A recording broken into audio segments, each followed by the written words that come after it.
ओम शांति।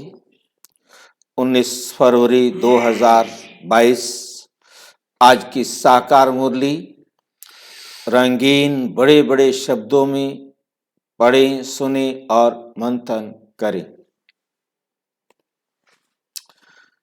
मीठा मीठा बाबा कहते, मीठे बच्चे सदा इसी नशे में रहो कि ज्ञान सागर बाप ने ज्ञान देकर हमें स्वदर्शन चक्रधारी त्रिकालदर्शी बनाया है। हम हैं ब्रह्मावंशी ब्राह्मण।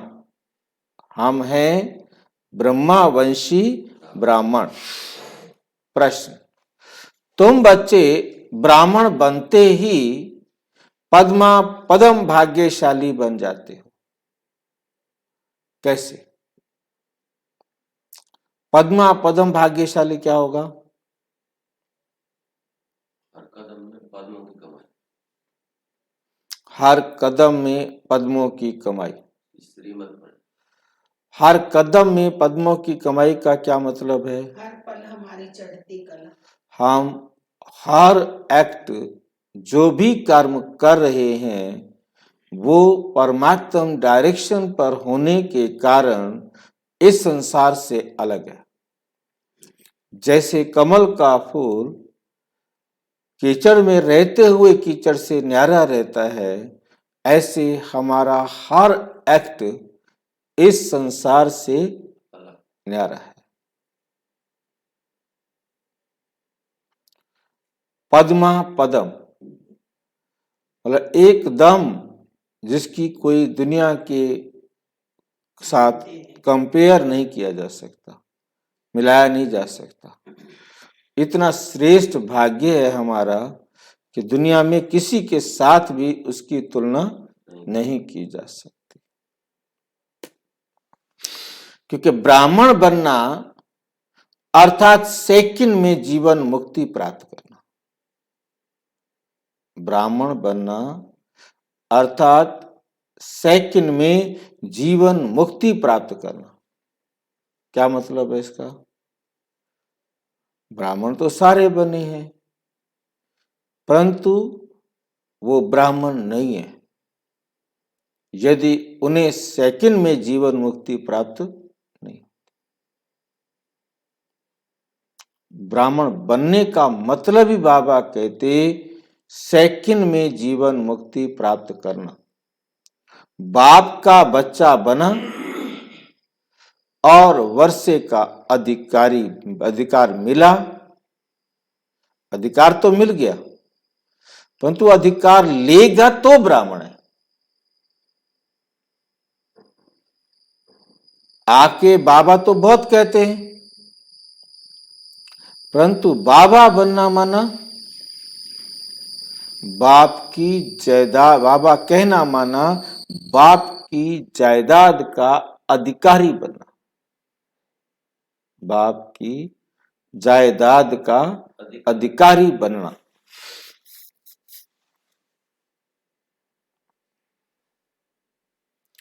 तो जीवन मुक्ति तुम्हारा हक है। हक तो है, वो तो जब तक लिया नहीं तो क्या हक है?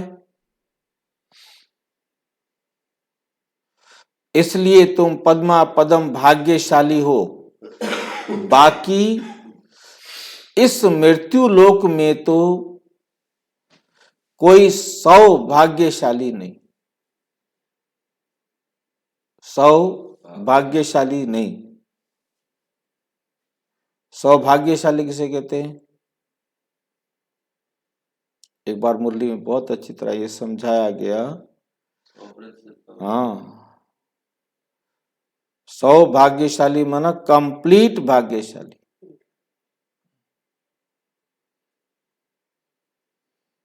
परंतु आज बाबा का वो अर्थ नहीं है। आज बाबा का अर्थ है कि किस्मत वाला। सौभाग्यशाली भी नहीं, अकाले मृत्यु होता रहता है। आज दुनिया में क्या है? अकाले मृत्यु होती रहती है। तुम बच्चे अभी काल पर जीत पाते हो, तुम्हें त्रिकालदर्शी पने का भी ज्ञान है। शिव बाबा 21 जन्मों के लिए तुम्हारी झोली भर रहे हैं, तुम्हारी झोली भर रहे हैं। ओम शांति। बच्चे समझते हैं कि हम कांटों से फूल बन रहे हैं, अर्थात मनुष्य से देवता बन रहे हैं। बच्चे जानते हैं ये कांटों का जंगल है, ये कांटों का जंगल है। अब फिर फूलों के बगीचे में जाना है। ये दिल्ली भी कोई समय पर स्थान थी। तुम बच्चे राज्य करते थे, जबकि देवताएं थे। फिर कोई राजा महाराजा के रूप में, कोई प्रजा के रूप में। ये तो सब जानते हैं कि बरोबर अब सृष्टि कब्रिस्तान होनी है। उन पर तुम परिस्तान बनाएंगे। तुम जानते हो ये सारी दुनिया ही नई बनती है। जमुना के कंठे पर राधे कृष्ण लक्ष्मी नारायण थे। ऐसे नहीं कि राधे कृष्ण राज्य करते हैं, नहीं। राधे दूसरी राजधानी की थी, कृष्ण दूसरी राजधानी के थे। दोनों का फिर स्वयंवर हुआ। स्वयंवर के बाद फिर यही लक्ष्मी नारायण बनते। ये राजधानी भाई अलग कैसे? राजधानी तो एक ही होगी देश की। दोनों की राजधानी अलग अलग बता रहे हैं कि अलग देश की थी क्या ये? हाँ, संगम पर जन्म लेता है। ये कितना गुह्य राज है। आपने प्रश्न खड़ा करके दोबारा मुझे क्लियर करने के लिए कहा कि कृष्ण जब जन्म लेता है तो अनेक राज्य होते हैं। अच्छा, राधा जब जन्म लेती है तो अलग राज्य की होती है, कृष्ण अलग राज्य का होता है। ये संगम पर बड़े होते हैं, और जब एक खंड हो जाएगा तो ये मिलेंगे, तो ये मिलेंगे। दुनिया वालों को तो यह है कि पैदा होते ही राधा कृष्ण आपस में खेलना शुरू कर दिए थे। उनकी कहानियों का तो हम कोई मुकाबला कर नहीं सकते, ठीक है। परंतु ये मिलेंगे कब? जब स्वयंवर होगा, जब 111 होगा, जब सतयुग शुरू होगा। सतयुग शुरू होना मीन्स इस दुनिया में कोई आसुरी मनुष्य नहीं है। उससे पहले क्या होता है? संगम।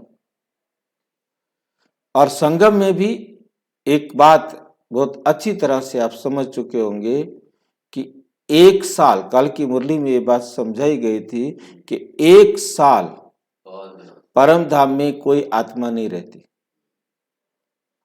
सारी आत्माएं यहां पर आ जाती हैं।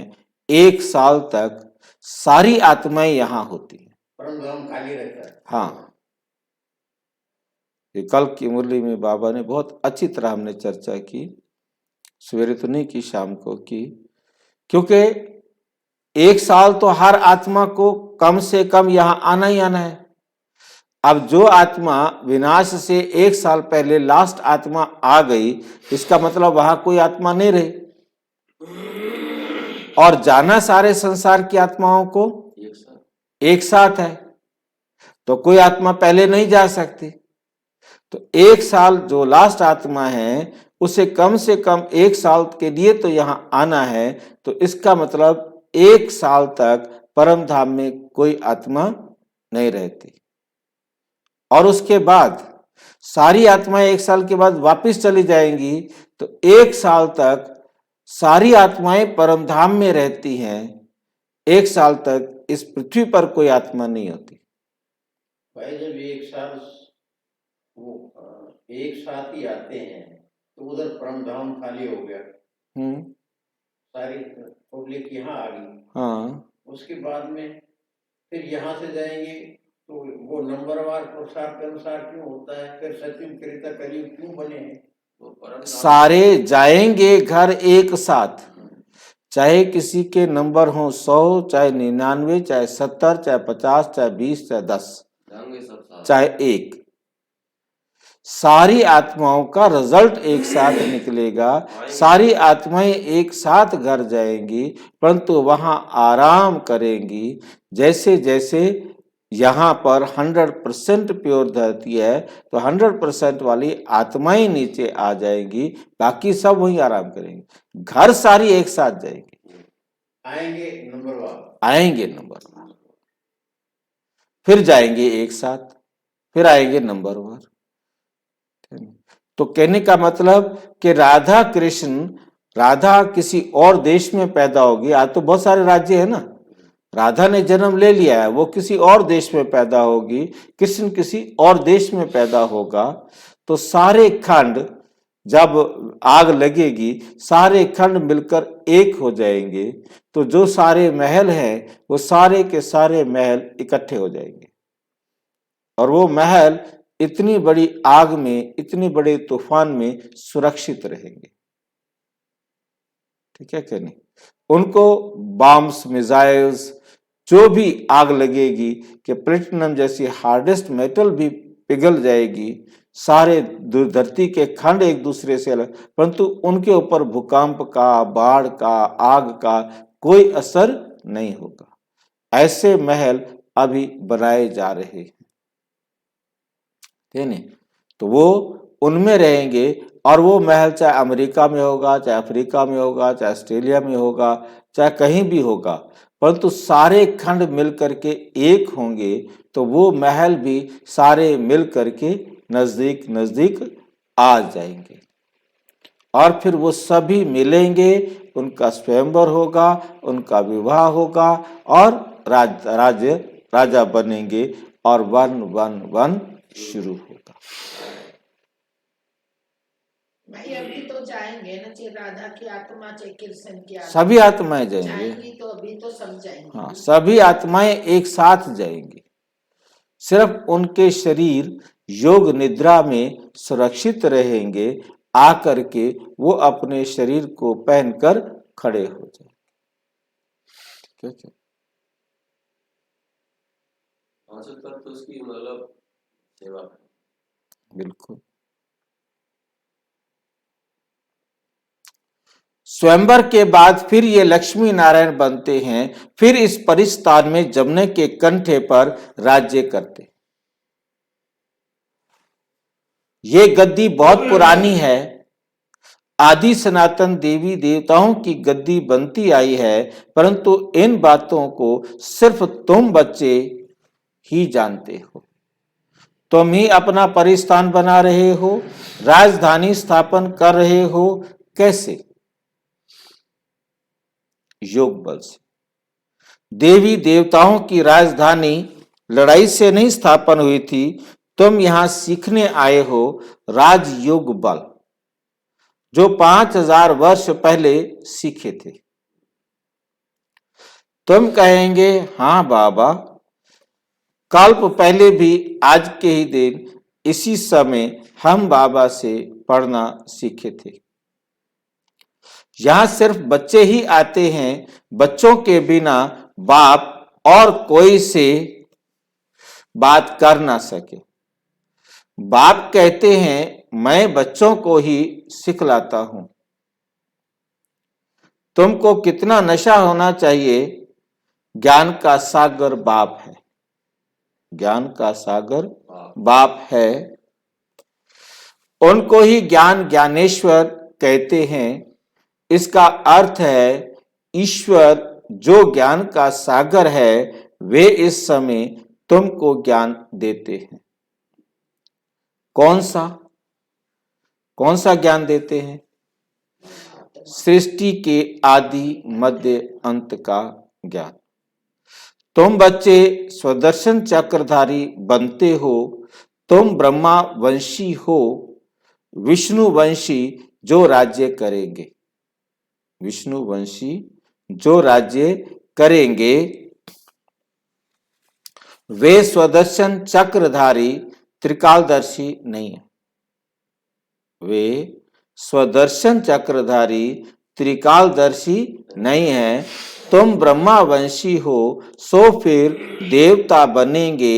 हम सो सूर्यवंशी थे, फिर चंद्रवंशी में गए, फिर वैश्यवंशी, फिर शूद्रवंशी बने। अब फिर से हम ब्राह्मण वंशी बने हैं। तुम बरोबर जानते हो कि हम स्वदर्शन चक्रधारी हैं। हम स्वदर्शन चक्रधारी हैं। सारे सृष्टि के आदि मध्य अंत का ज्ञान हमारे में है। सारे सृष्टि के आदि मध्य अंत का ज्ञान हमारे में है। इनसे ही फिर चक्रवर्ती राजा रानी बनेंगे। ये नॉलेज सभी धर्म वालों के लिए है, सभी धर्म वालों के लिए है। शिव बाबा सबको कहते हैं, इन ब्रह्मा को भी कहते हैं, इनकी आत्मा भी अब सुन रही है, अब सुन रही है। तुम अब ब्राह्मण हो, तुम अब ब्राह्मण हो। हर एक मनुष्य मात्र शिव बाबा का बच्चा भी है। शिव बाबा का बच्चा भी है तो ब्रह्मा बाबा का बच्चा भी है। ब्रह्मा है ग्रेट ग्रेट ग्रैंडफादर जिस्मानी, और शिव बाबा है सबका रूहानी। शिव बाबा है सबका रूहानी बाप। शिव बाबा को प्रजापिता नहीं कहेंगे। शिव बाबा आत्माओं का बाप है। बाप कहते हैं, मैं भारतवासियों को राज्य भाग्य देता हूं, हीरे जैसा सदा सुखी बनाता हूं, 21 जन्म के लिए वर्षा देता हूं। फिर वे जब पूज्य से पुजारी बनते हैं, वे जब क्या बनते हैं? पूज्य से पुजारी बनते हैं तो मेरी ग्लानि करने लग पड़ते हैं। बाप कहते हैं, कितना ऊंचा मैं तुम्हारा बाप हूं, कितना ऊंचा मैं तुम्हारा बाप हूं। मैं ही भारत को हेवन पैराडाइज बनाता हूं। मैं ही क्या बनाता हूं? भारत को पैराडाइज बनाता हूं। तुम फिर सर्वव्यापी कहे ग्लानि करते हो, बेइज्जती करते हो। 5000 वर्ष पहले भारत स्वर्ग था। कल की बात है, कल की बात है। तुम ही राज्य करते थे। सोजरा था, क्या था? सोजरा था। आज अंधियारा है। परंतु समझते हैं यही स्वर्ग है। भारतवासी गाते हैं, नई दुनिया में नया भारत राम राज्य हो। नई दुनिया में नया भारत राम राज्य हो। मनुष्य फिर इसको ही नया समझ रहे हैं, ये तो ड्रामा है। इस समय माया का पिछाड़ी का पंप है। अब रावण राज्य मुर्दाबाद और राम राज्य जिंदाबाद होना है। राम राज्य किसको कहते हैं?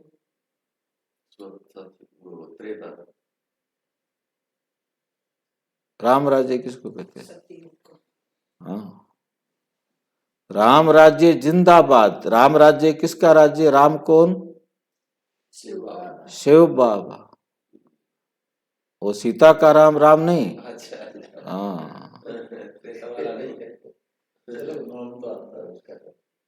नाम उसका आता है क्योंकि सारी दुनिया रामायण को पढ़ सुन देख करके उनके दिमाग में बैठा हुआ है।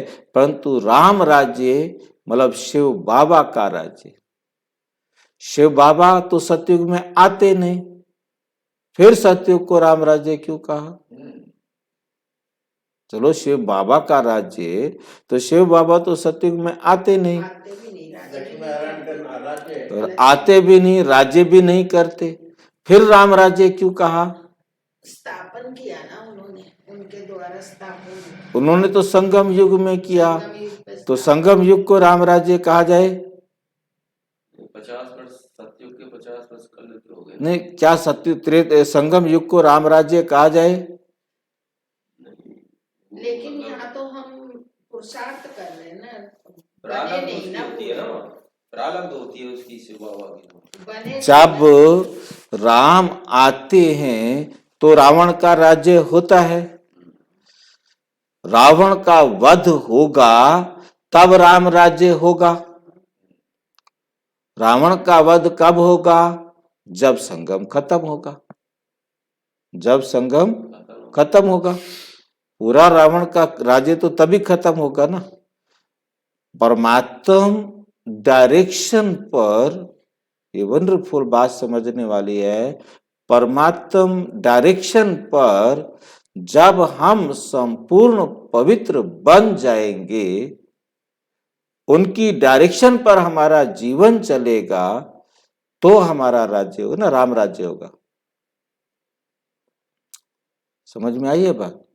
क्योंकि जिसकी डायरेक्शन पर राज्य चले, सतयुग में सभी वो संस्कार लेकर के जाएंगे, केवल राम राज्य होगा, कोई आसुरी संस्कार होगा ही नहीं, होगा ही नहीं। तो परमात्म डायरेक्शन पर सारे चलते होंगे, तभी तो राम राज्य है, जहां कोई गलती ना करे।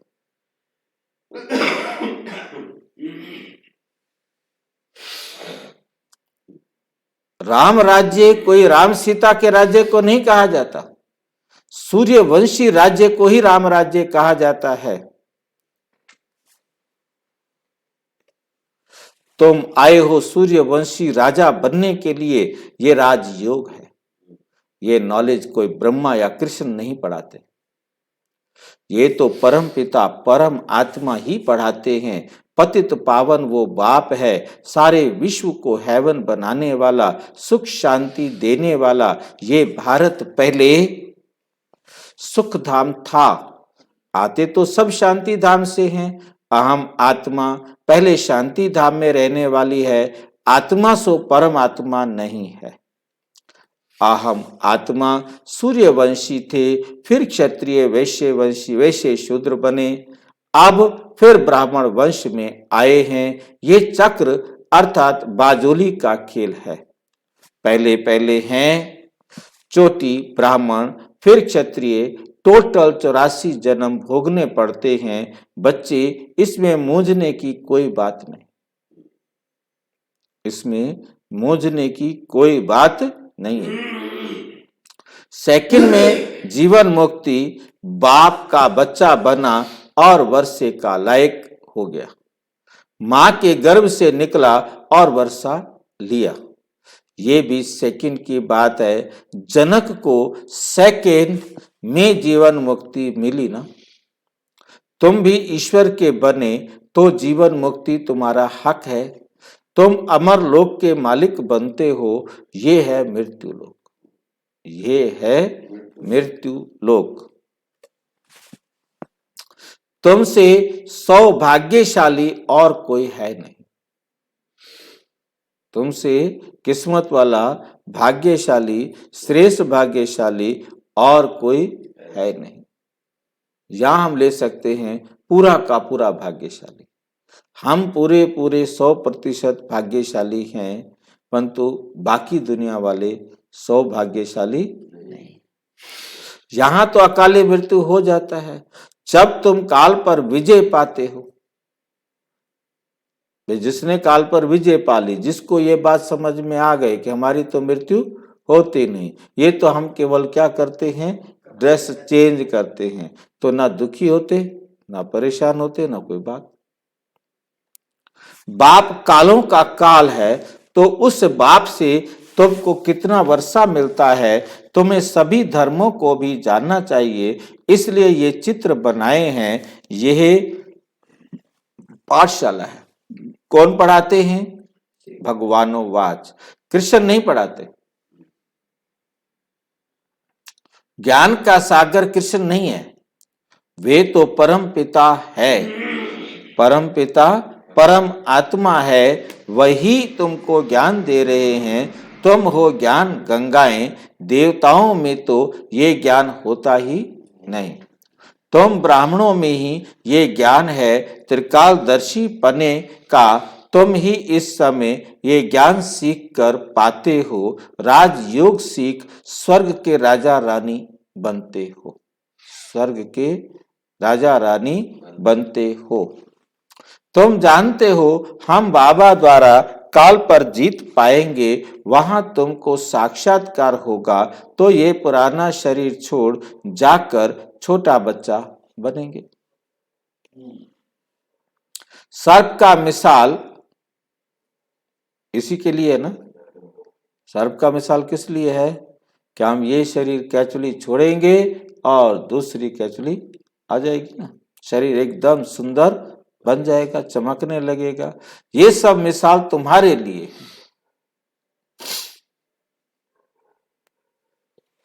यही भारत पहले शिव आलय था, चैतन्य देवी देवताओं का राज्य था, जिसके मंदिर बनाए हुए हैं।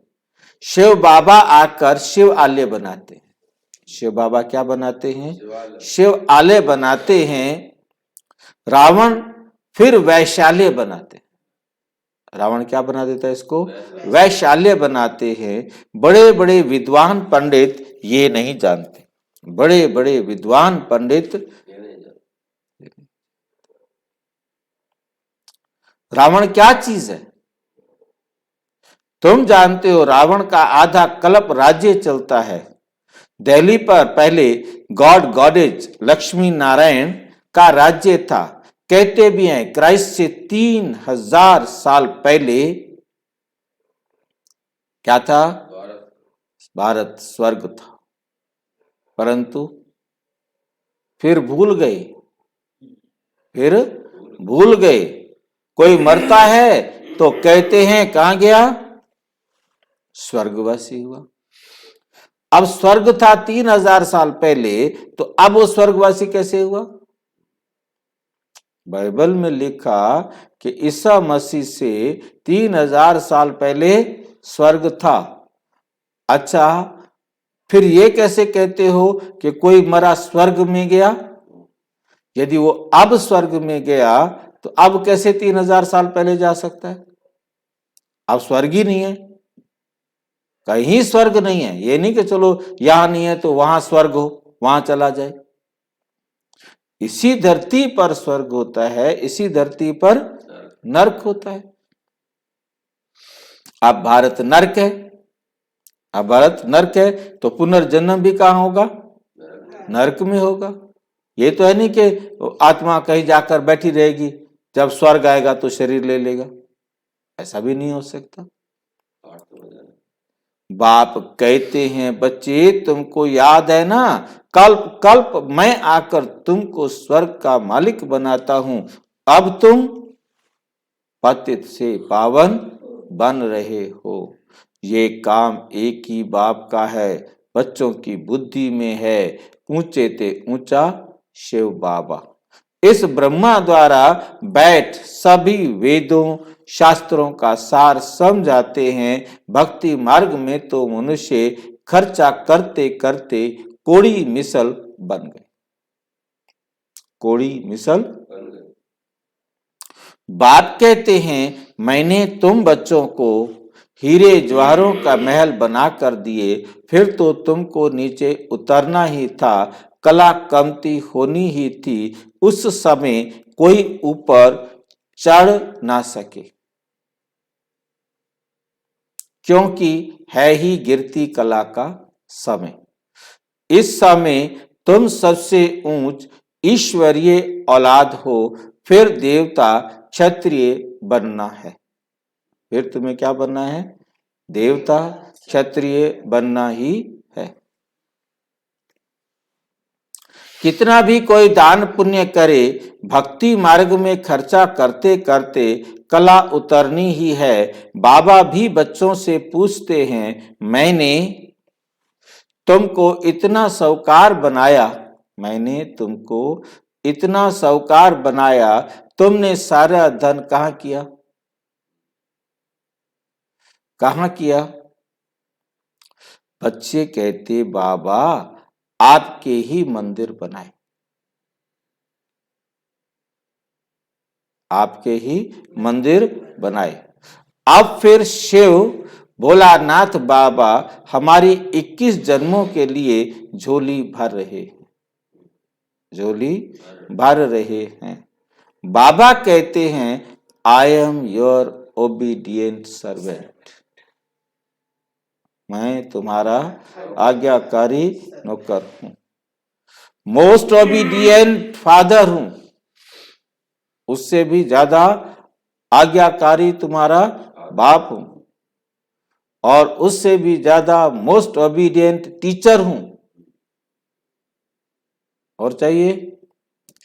पारलौकिक फादर हूं, पारलौकिक टीचर, और परलोक में रहने वाला आपका मोस्ट ओबीडियंट कौन हूं? सतगुरु हूं। तुमको साथ ले जाऊंगा। सतगुरु का काम क्या होता है? सबको अपने साथ ले जाना। और कोई गुरु तुमको साथ नहीं ले जाएगा? ले तो जाएगा, ले तो जाएगा गुरु भी। बाबा कह रहे हैं गुरु नहीं ले जाएगा, परंतु कैसे ले जाएगा? क्योंकि बाबा सबको एक साथ लेके जाएगा ना,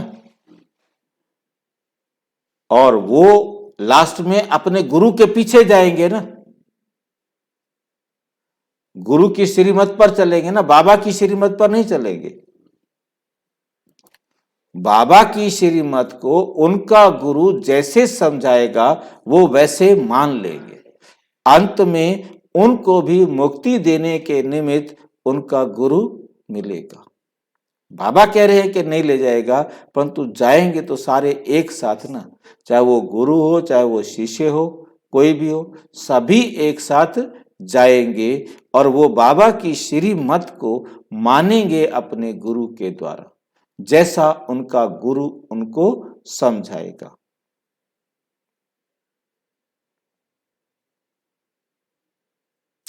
इसमें डरने की कोई बात नहीं, इसमें डरने की कोई बात नहीं। अब तुम बच्चों को ज्ञान का तीसरा नेत्र मिला है, इन नेत्रों से इस बाबा को देखते हो। शिव बाबा को तो बुद्धि के नेत्र से जाना जाता है, शिव बाबा को तो बुद्धि के नेत्र से जाना जाता है। वर्षा शिव बाबा से मिलता है, इस ब्रह्मा को भी वर्षा शिव बाबा से मिल रहा है।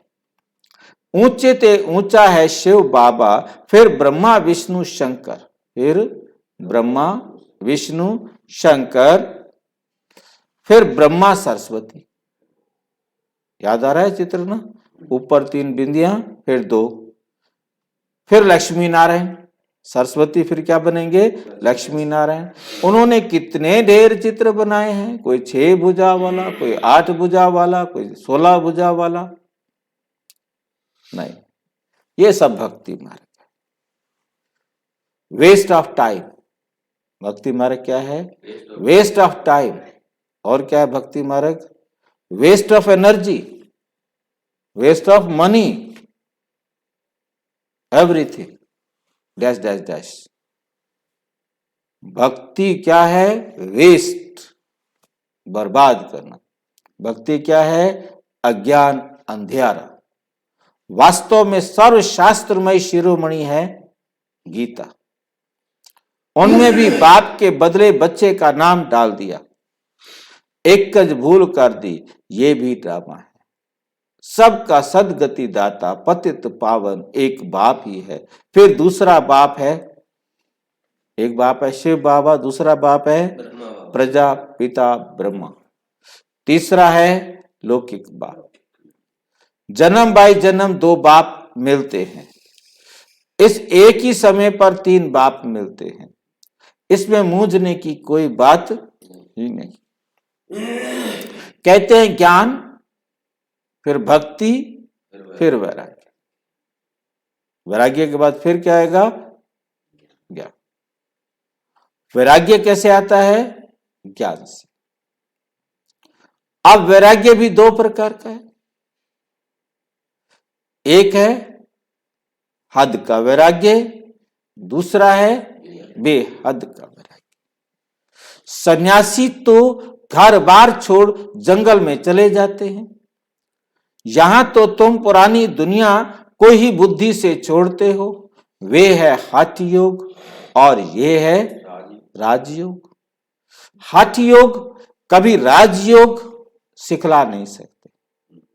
बहुत अच्छी अच्छी बातें समझने की हैं। तुम बच्चे ही इस समय कांटों से फूल बनते हो। पहले नंबर में तो देह अभिमान का बड़ा कांटा है, उनको बाप ही छुड़ा सकते हैं। कोई की ताकत ही नहीं और किसी की ताकत नहीं जो छुड़ा सके।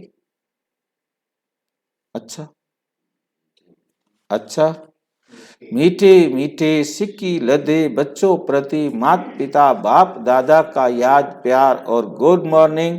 रूहानी बाप की रूहानी बच्चों को नमस्ते। हम रूहानी बच्चों की रूहानी बाप दादा को नमस्ते नमस्ते नमस्ते। धारणा के लिए मुख्य सार,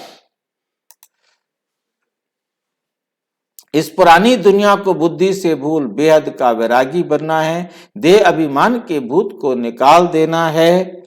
बाप समान ओबीडिएंट बन सेवा करनी है। आप समान बनाना है। किसी भी बात में मूंझना नहीं है। वरदान, परमात्म प्यार के आधार पर दुख की दुनिया को भूलने वाले सुख शांति संपन्न भाव। सुख शांति संपन्न भाव। परमात्म प्यार ऐसा सुखदायी है जो उसमें यदि खो जाओ तो ये दुख की दुनिया भूल जाएगी। इस जीवन में जो चाहिए वो सर्व कामनाएं पूर्ण कर देना, यही तो परमात्म प्यार की निशानी है। बाप सुख शांति क्या देता, लेकिन उसका भंडार बना देता। सुख शांति क्या देता? उसका भंडार ही बना देता। क्या मतलब है? परमात्मा सुख शांति नहीं देता, सुख शांति का भंडार ही बना देता है, मालिक बना देता है। सबको सुख शांति आप देंगे, जितना देंगे उतना तुम्हें मिलेगा। क्या पॉइंट्स बाबा देता है ना, कमाल है। चक्कर में डाल देता नहीं, कमाल है। जैसे बाप सुख का सागर है, नदी तालाब नहीं। बाप क्या है? सुख का सागर, तालाब नदी नहीं है। ऐसे बच्चों को भी क्या बनना है? सुख का भंडार मालिक बनना है। मांगना नहीं है। सबको सुख दो, शांति दो, प्यार दो, आनंद दो, सब कुछ बांटो। बांटने वाले बन जाओ। जितना बांटोगे उतना। अब आपकी मर्जी तालाब बनो, आपकी मर्जी नदी बनो, आपकी मर्जी टुबका बनो, जो मर्जी बनो, आवश्यकता ही नहीं। सिर्फ मिले हुए खजाने को विधि पूर्वक समय प्रति समय कार्य में लगाओ। जो बाबा से ज्ञान खजाना मिला उसको कार्य में लगाओ। स्लोगन है, अपनी सर्व जिम्मेवारियों का बोझ बाप हवाले कर डबल लाइट बनो। ओम शांति। मातेश्वरी जी के अनमोल महावाक्य हैं। निराकार परमात्मा को अपनी साकार ब्रह्मा तन में प्रवेश होने की एक विचित्र तरकीब है, विचित्र युक्ति है। देखो, परमात्मा ने यह अपनी तरकीब रची है, अर्थात अपना साकार तन मुकर्रर किया है, जिस प्रकृति का आधार ले आता है। नहीं तो हम साकार मनुष्य आत्माएं निराकार की गोद में कैसे बैठ सके। इसलिए परमात्मा कहते, साकार रूप में आए तुम मेरी गोद लो। इसमें कुछ देने की बात नहीं, सिर्फ 5 विकार जिन्होंने तुमको दुखी अशांत बनाया, उन्हों का संन्यास कर और मुझ परमात्मा की को निरंतर याद करो। मनसा वाचा कर्मणा मेरे डायरेक्शन पर चलो तो मैं तेरे पापों को दग्ध करूंगा और परम धाम में ले चलूंगा। ये है परमात्मा की हम आत्माओं से प्रतिज्ञा। अब उनके फरमान को फॉलो करना है, सिर्फ माँ बाप कहने मात्र ही नहीं चाहिए तो, परंतु उनका संपूर्ण हो जाने से संपूर्ण प्राप्ति होती है। थोड़ा संबंध जोड़ेंगे तो थोड़ा मिलेगा। अब जो बाप का धंधा वही बच्चों का धंधा है। यहाँ फारकती की कोई बात नहीं। यहाँ तो 21 पीढ़ी तक उस प्रॉपर्टी को भोगना है। अब इतना जानना है कि इनसे ज्यादा कोई अथॉरिटी नहीं है। तभी तो कहता हूं, मैं जो हूं जैसा हूं उस रूप से हमें याद करो। अब बाबा ने अपनी फर्ज अदाई पालन की और बच्चों को अपनी फर्ज अदाई करनी है। बच्चों को अपनी फर्ज अदाई करनी है। ये विकारी यूनिटी अर्थात विकारी कुल की लोकलाज मर्यादा तो जन्म जन्मांतर पालन करते आए हो। उनसे तो और ही कर्म बंधन बना, उनसे तो और ही कर्म बंधन बना। अभी तो पारलौकिक मर्यादा अर्थात परमात्मा के साथ अलौकिक कार्य में मदद करना। हमारा संबंध अभी हाईएस्ट अथॉरिटी से हुआ है। हमारा रिश्ता किससे हुआ है? सबसे हाईएस्ट अथॉरिटी से हुआ है। हम उस बख्तावर की संतान है। वो आकर साकार तन द्वारा हमें नॉलेज दे रहे हैं, तो क्यों ना विद ऑनर पास हो जाए। हर एक के पुरुषार्थ से पता पड़ता है कि वे कितना बख्तावर है। आज बख्तावर अर्थ का शब्द का अर्थ क्या है? किस्मत बांटने वाला, किस्मत बनाने वाला, किस्मत वाला। अगर कोई परमात्मा की गोद लेकर दांव लगावे कि हम उनके बच्चे वारिस हैं, फिर जाए फारकती दे देवे, तो ऐसे बच्चे को भस्मासुर कहेंगे ना। चढ़े तो ऊंचे पद, गिरे तो भस्मासुर हो पड़ते हैं। अब ये याद रखना किसके साथ हमारा संबंध है, जिस संबंध में आने के लिए खुद देवताएं भी इच्छा करते हैं। अच्छा, ओम शांति। विस्तार से जानने के लिए विश्व में 140 देशों में प्रजापिता ब्रह्मा कुमारी ईश्वरीय विश्वविद्यालय के किसी भी सेवा केंद्र पर संपर्क करें। यदि कोई प्रश्न है या कोई बात स्पष्ट नहीं है तो 9213106986 पर केवल व्हाट्सएप करें, टेलीग्राम करें, फोन नहीं। ओम शांति।